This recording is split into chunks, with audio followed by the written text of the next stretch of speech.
Welcome to Latest TV, and today we're joined by Steve Geliot, a local artist and scientist who we like to call our nature correspondent due to his deep love and consideration for the environment. Welcome, Steve. Nice to see you.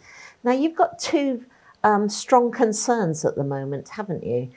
I think that there's two issues, that are, people tend to polarize one way or the other, and they're not always looking at the detail of what's going on. And I think it's really important to think about the detail of what's going on these particular issues to get things right. So the issues are Rampion 2 Yes. and Laughton Solar Farm. Yes. So if we start with Rampion 2, first of all, now that they're expanding their wind turbine farm, do you call it? Yeah, the plans are to roughly double the number of turbines, and that's, I'm in favour of renewable energy generally, and I don't find the turbines themselves particularly, massively ugly in their own right. We definitely need to deal with climate change, but not only is it double the number, they're actually going to be twice the height, which means 4 times the area, and there are reasons to be concerned about that. Not just, part of it is the visual impact, but part of it is the potential risk to wildlife, particularly birds, but also bats and insects. And will they be further out to sea? Mostly they will be further out to sea. So for us, there will be a visual impact, but it wouldn't be as bad as if they were on the coastal side, the beach side of the existing ones. So the footage that we're watching now of the wind turbines, yes, are these the existing? These are the existing ones. So what you've got to imagine is double the number, but the new ones are all twice the height, and therefore 4 times the area. So it is a massive, massive project. So they may not look as big to us from the coast, but to birds flying that way. The thing is that, the reason it came to my attention is I'm doing research. I'm writing a book about starlings, of course, my obsession, and starling migration. And there was a wonderful study done over 9 years of migration flights across the North German coast, where there are lots of wind farms. And it was a radar study, and they tracked about 98 million birds a year flying past these wind farms, but 24 million of these birds are at turbine height, and so at great collision risk. There isn't anything that I could find about the existing Rampion or Rampion 2 that gives you meaningful data about how many collisions there are now and how many collisions there will be when you've basically got 4 times the area that we got now added on. Right, so this started by you looking at the kind of the flight patterns of starlings. Yes, and they're all done with what's basically weather radar. So you can actually not just identify flocks of birds, you can even work out roughly, if not the exact species, the sort of size of birds in the flock. There's an amazing amount of information you can get from remote sensing like radar. Because I've seen, I don't know how new this is, but I've seen new wind turbines without the wings. Is that something that... Turbines without the wings? That's I've not heard of that. I'll try and find it. Okay. It could be a fake Facebook. Yeah. I mean, there are there's a couple of turbines down by Shoreham Harbour, and I believe they've repainted them because they were getting a lot of seagulls getting killed there, and the paint makes them more obvious to the seagulls. So hopefully that's reduced the number of collisions there. But I think if you look at the Rampion 2 website and all the documents that go with it, I'm surprised that they're not really communicating. They're not showing us. Normally with a planning application, you see elevations and CGI renders of what it'll look like. You can't see what it's going to look like. This is a project that we'll all see. Yeah. It'll be absolutely in front of us, but not just what it looks like, but the impact it will have. Where is their wildlife data? Surely they've done an environmental impact assessment that includes measuring the number of birds that fly through the space they're going to put whizzing turbine blades in. So this is what you're asking for, basically, more consideration of the environmental impact. Absolutely, because you need the data to know what you're dealing with. I can't see, they've not, I can't see, maybe they've got data. Let's see it. Show it to us. Come and talk to us. Show us the visuals of what it'll look like so people actually know and we can have a grown-up discussion about it. I know it's already got permission, it's going ahead, but it just feels weird that it's like not very visible to the public. I think the public have no idea how big this thing is going to be. And then when the migrating birds we've got to worry about are the ones that come up from the south. So there's only a few starlings come up from the south. Most of our starlings go to the east coast from the Netherlands, for example. But swallows, house martins, swifts, they all migrate up from Africa. You've got species like woodcock. All, these beautiful, beautiful birds, they've got to cross the channel through the site of this wind farm. They must have modelled that. They must have looked at it carefully. So what do these graphs of bird flights show us here? Well, traditionally the data is like ring collection data. So you catch a bird, put a ring on its foot, and then catch it somewhere else, and then you join the dots, and that's how you know roughly what the flight is. But a much better way nowadays to do it is with radar. And the beauty of that is you don't just get the information about bird migration and what they're doing. There's a brilliant system called Robin, where the wind farms off the Dutch coast, they track incoming flocks of birds, and there's particular times of year when it's an issue, because you've got autumn and spring when the migration happens. They see a big flock of birds coming in with the radar, they turn the turbines off, everything stops, the birds fly through safely, they turn it back on again. Right. It is not that difficult. I mean, we've already got weather radar down at Shoreham Airport. We need to join the dots of the science here and do this in a safe way. That's what I'm saying. I understand. So presumably if they can do that, they can also monitor the collision rates as well. That's more difficult because a lot of these flights are happening at night. So you wouldn't necessarily see the dead birds. Right. So they might hit a turbine and end up in the water and then just get eaten by something coming out of the sea or sink or whatever. But they ought to have, like some sort of monitoring of how many collisions they are actually detecting. Because they don't want collisions because that will damage the turbine blades. It's not a good thing for them either. Right. So what are the next steps for you? For me? Well, I think it's brilliant that you've invited me in today. And maybe, I think, can we get somebody from Rampion too to come and talk about this? It'd be really great. Should. Yeah. Yes, I think, the work and that you've put into this is quite significant, and it needs to be known, and the environmental impact of such a huge scheme as you've outlined that does need to take the birds' migratory patterns into account. Yeah. So thank you for explaining that to us. Very welcome. stick with us, and after the break we'll look at Laughton Solar Farm. Great. Thank you. If you have a local news story you would like to share with our viewers, please email us at news@thelatest.co.uk. Thank you for watching.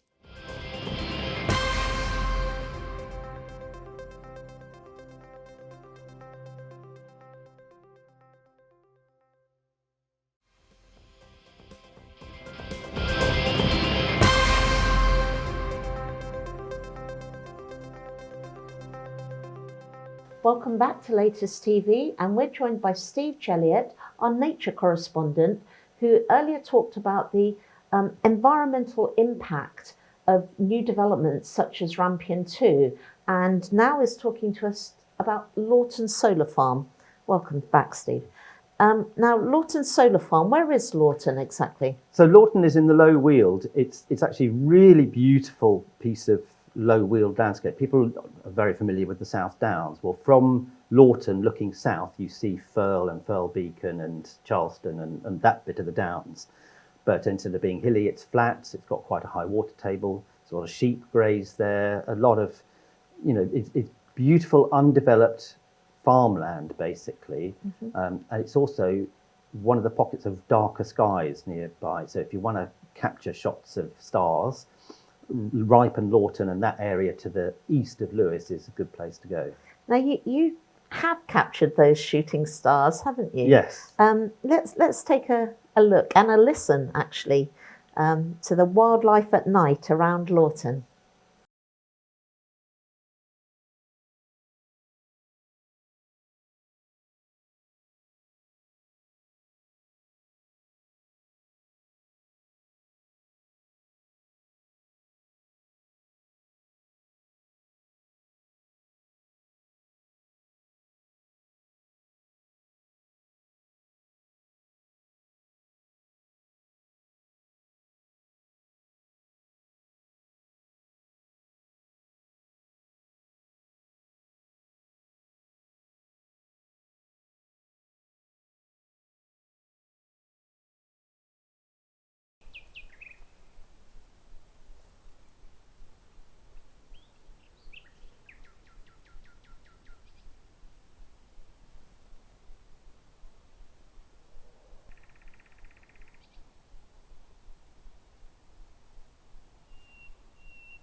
That was fascinating, Steve.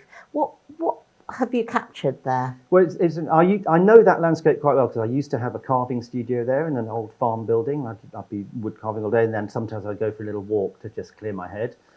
And when I heard that there were plans to build a solar farm, I thought I'd return to that landscape and just capture it before that happens with photography. So I went during the day, and then I went back at night.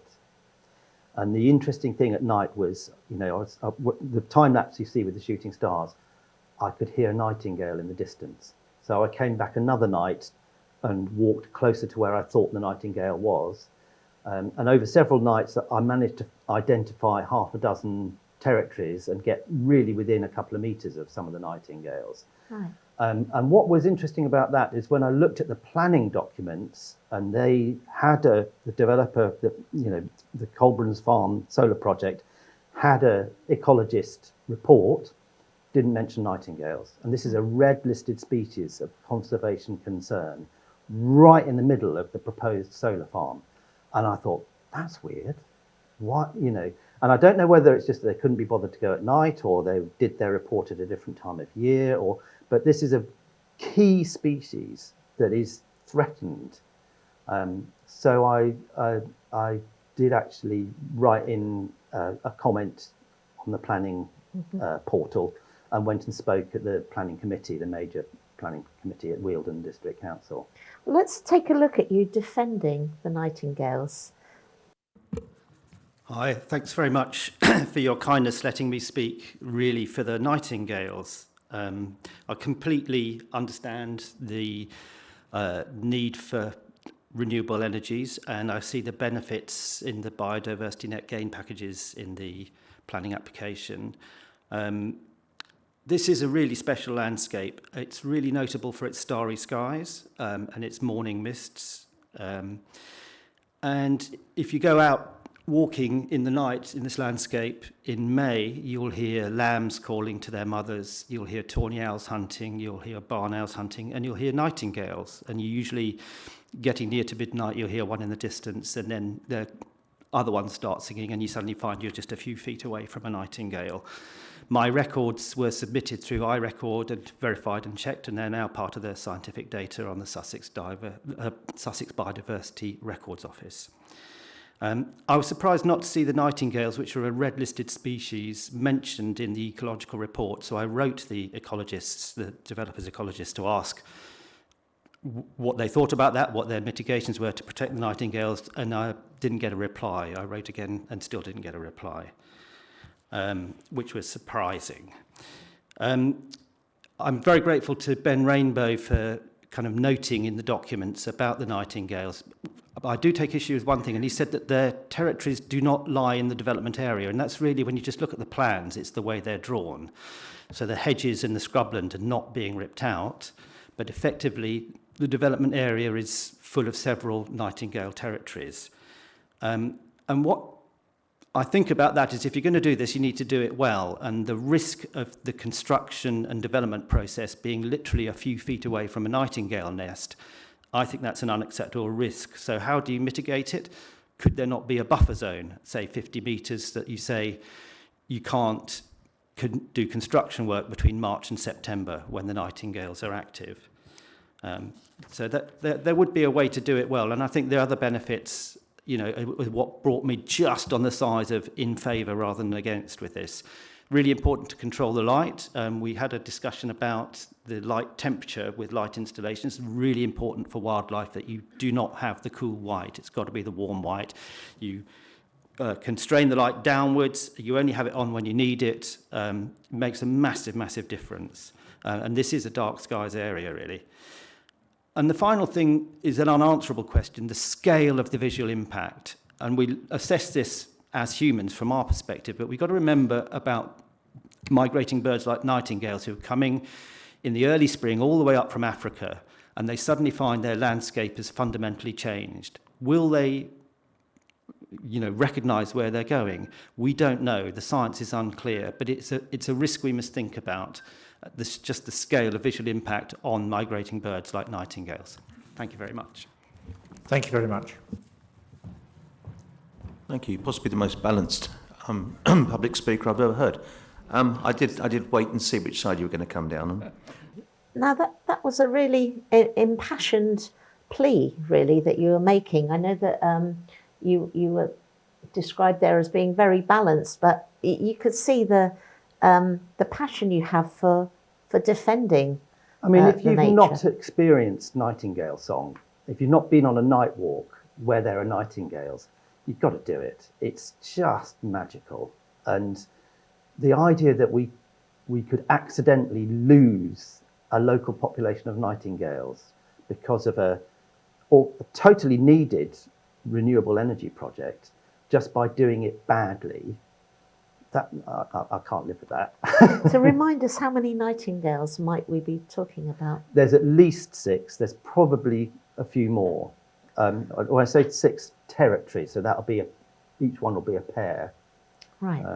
That, you know, they hadn't been mapped before, so I by filming and recording them, I then submitted my observations to the Sussex Biodiversity Records Office through iRecord, and my records were checked, and they're now an official sort of record, so they are mapped formally, scientifically now.